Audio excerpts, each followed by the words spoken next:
Ölmek bir an meselesi, yaşamak daha ağır. Can veren kurtulur, belki vermeyen her gün dağılır. Can dediğin nedir Sofim, hesaba katmayınca? Can hakka satılmasa, bu ömür boşa yanınca. Can dediğin nedir Sofim?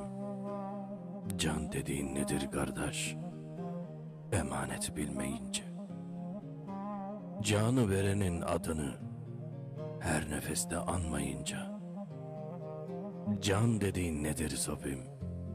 Nefsi kurban etmeyince. Benliği kapıdan sessizce bırakmayınca. Can dediğin nedir Sofim?